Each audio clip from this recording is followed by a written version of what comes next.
right, shalom. First and foremost, I want to begin by giving all praises to Yahweh, Bahashem, Yahushua, Bahashem, Rakah Kodash. Double honors to the apostles, and it was a great millstone. And shalom to hopefully elect. Right, so we're getting into today, or what I want to talk about for a brief moment. It's just about keeping the hand to the plow, man. You know, you can see things going on in the world. You know, prophecies unfolding. You know, the Lord is visiting the world which He made, right, as He said He would, right. So it's very important for us, and I say us because of course it's me included, right, to keep our hands to the plow, man. You know, we gotta keep working, keep digging. You know what I mean?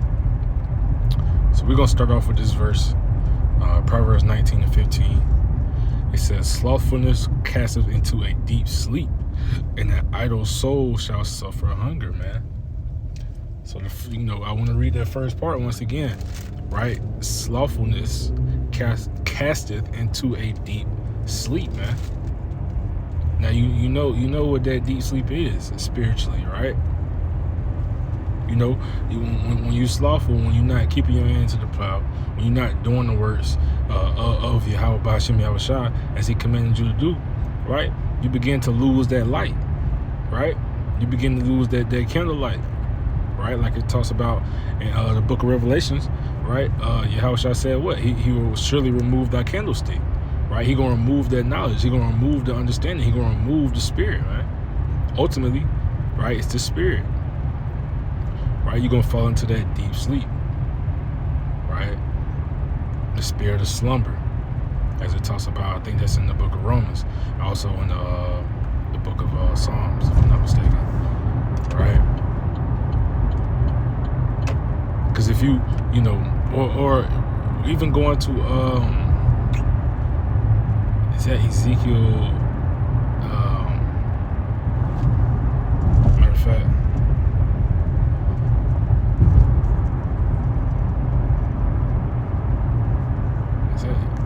Ezekiel 37, right?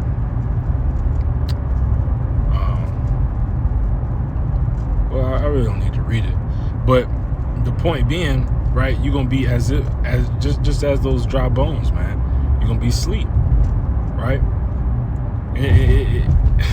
And I'm really quoting, just bouncing off scriptures off the head, right? Because that also goes into what? The book of Proverbs, man, when it tells you it's like a dog returning to his vomit, right? Because we were all once asleep at some point. You understand? We were all once in a deep sleep, but the Lord did what? He quickened us, right? He has quickened us by His Spirit, man. You know, He's allowed us to wake up, to receive that breath of life, to receive the knowledge, to receive the truth. You know. So as this scripture tells us, right, being slothful, right, being lazy in this truth, it's gonna cast you into a deep sleep, man. You're gonna fall back into the world. You know Romans 1:28, man. You'll go into a reprobate mind, man. The Lord will give you over to those lusts, right? Because it's not hard to do the works of the Lord, man. You know, just going back to what the elder apostle Tahar said at their camp last week. I think it was last week, maybe a week before. I'm pretty sure it was last week, right? But what he was saying, brothers may work, 12-hour shifts, brothers may work 15s, right? But it's still a lot of day left, You can get a lesson in. You can do some studying. You watching videos. You can do a lot of things. You can do that on your way back from work, on your way to work, right? While you're eating, right? There's plenty of times there's really no excuse. Bottom line, right? There's really no excuse. So when we begin to be, if we begin to be slothful, right? It's time you gotta look yourself in the mirror and really think. Really ponder upon what you're doing with your life. Remember, this isn't a thing where you can be hot or cold, man. Again, Yahushua told you that, right? And also in the book of Revelation, man. If you don't know if you want to be hot or cold, if you being lukewarm, he said he gonna spew you out of his mouth himself, man. He gonna choose for you, right? You won't get to choose. He gonna make the choice. You know, it's like if your mother, right? You know, she make the choice for you. You know what I mean? When you don't want to do something she told you to do, it's a punishment. You know what I'm saying? You know, it's not a choice. If you're going to give, no, you're going to. She gonna make that decision for you, right? But let's read this, right? Proverbs 20 and 4, verse 4. Right? It says, the sluggard will not plow by reason of the cold. Therefore shall he beg and harvest and have nothing. Right? So again, just because, you know, you may be going through some things, right? Things may not be going your way. You may be being tried, right? You may have lost your job. You may have a bill to pay. Your wife might be bugging you. Your kids might be fucking up. Your boss might be, you know, irritating you. You know, there's plenty of things that brothers could be going through. You might have had a car wreck. You know, your tire might have blew out. I mean, there's plenty of things. Maybe somebody in your family not doing so well. Maybe you're not doing so well yourself. You know? But again, it's still being slothful at the end of the day, man. Because we know how serious this thing is. We know how serious this truth for Yahweh Hashem Yahushua is, man. We know how serious it is. It's deadly serious. Right? As the Apostle Gabar would say, it's deadly serious, man. You know? So again, it says the sluggard will not plow by reason of the cold, right? Therefore shall he beg in the harvest and have nothing. You'll be begging, man. When it's time for Yahushua to come and beam up his elect, you know, you're gonna be begging, man. But you're not gonna have nothing, right? You'll have that same lot as Esau Edom. You know, as it said, he sought for it carefully with tears. You know, you're gonna be in that same lot, right? Well, not the same lot exactly, as we know, right? Esau Edom gonna be done away with, right? They're going into slavery. But in the same breath, you're gonna be destroyed here on earth, man. You know, you're gonna be destroyed. You're gonna be right there with those 2/3, man. You know, don't be like those virgins, those foolish virgins.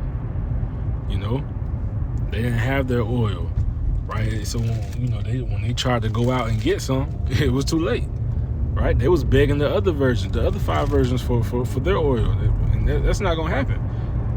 You know, brother, you know, at that time, brother's not gonna have time to, you know, be trying to, you know, help drag you along. It's gonna be too late, right? So you gotta do what, man? You gotta strive. You gotta work. You know. Again, the scriptures tell you themselves, man. You must endure until the end. That's how you're gonna be saved, man. You can't put in a lot of works now and think, oh, I'm good. You know what I'm saying? I'm gonna put in some works. You know, I can slack off a little bit. That's the complete opposite, man. The more works you do, you know, the more you should increase. The more works you should do, you know, 10 times more. You know? Because the more knowledge you gain, you're supposed to do what? Double it, triple it. Like the parable with the talents, man. With those talents, what are you supposed to do? He gives you something, what do? You got to bring it back even more, right? He gives you the understanding of the truth. He gives you some knowledge, right? Double it, right? It's not, he didn't just give it to you just for you, right? It tells you in the book of Revelations what? He told, you know what I'm saying, he got the 4 angels holding back those destroying winds, man, until the elect be sealed. So that's what we're out here doing. We're out here trying to do, the work of the Lord, seal the elect. That's why we preaching, because shortly there will come a time where the word, right, the scriptures, right, we won't be, it won't be preached no more, right? The elder apostle Tahar, the elder apostle Gabar, the elder apostle Aramlab, the elder apostle Rakal, they, and so on and so forth. All the elders, the bishops, so on and so forth. We won't be preaching no more, man.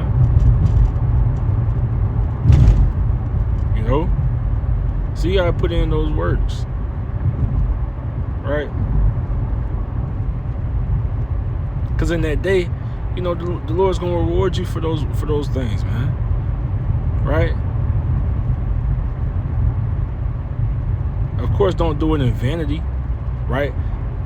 I was talking with somebody, man. I told them, what I'm saying, because they mentioned, you gotta give to get, right? But I told him, you always got to remember, yeah, you got to give to get, but don't give to get. You know what I mean?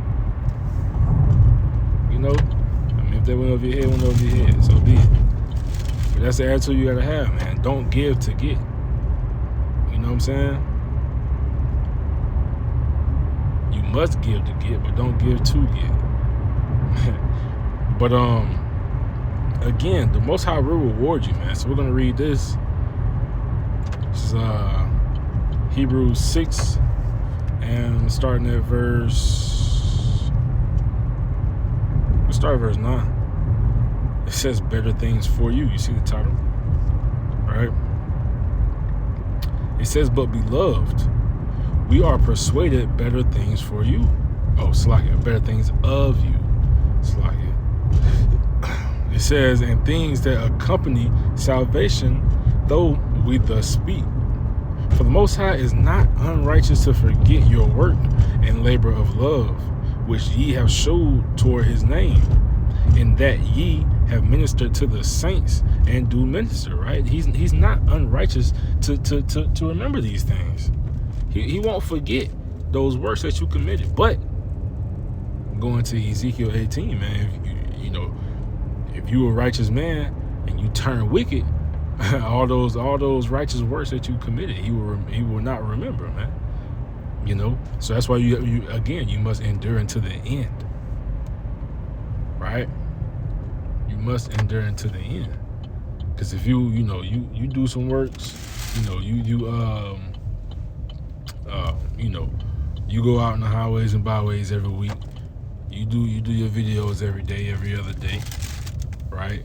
You congregate with the brethren, you give charity, right? You do what you're supposed to do, and then one day, you turn reprobate. You wanna be evil.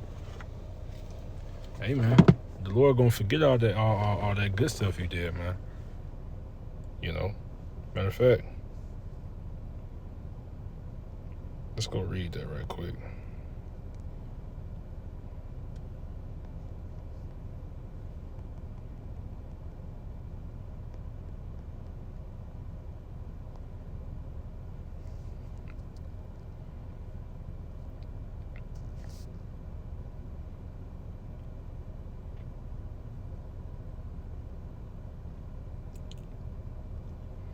This is the book of Ezekiel, chapter 18 and verse 24.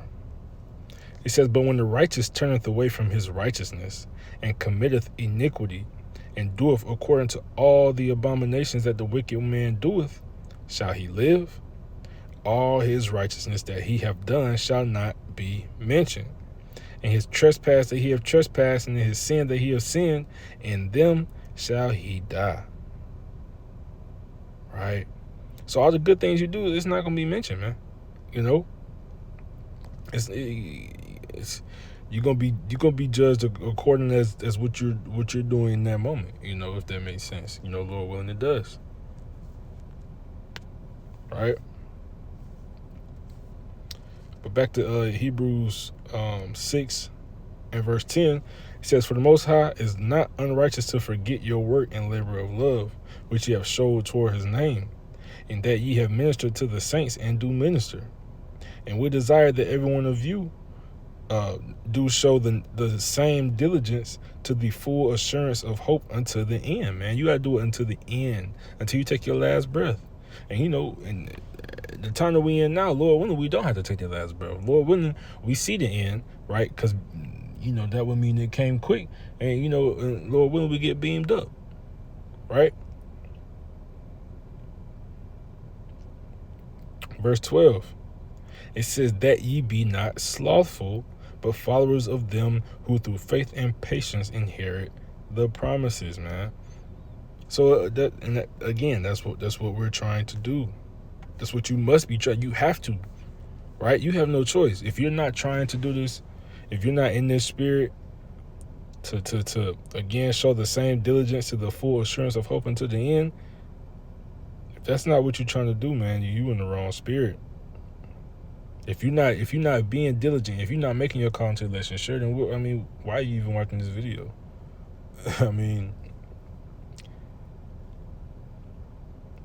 It's deadly serious, man.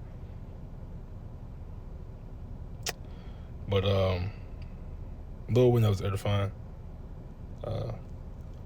So I'm about to go in here to this gym. So with that, I'm going to end by giving all praises to Yahweh, Bahashem, Yahushua, Bahashem, Rakakwadash. Double honors to the apostles, that is a great millstone. And shalom to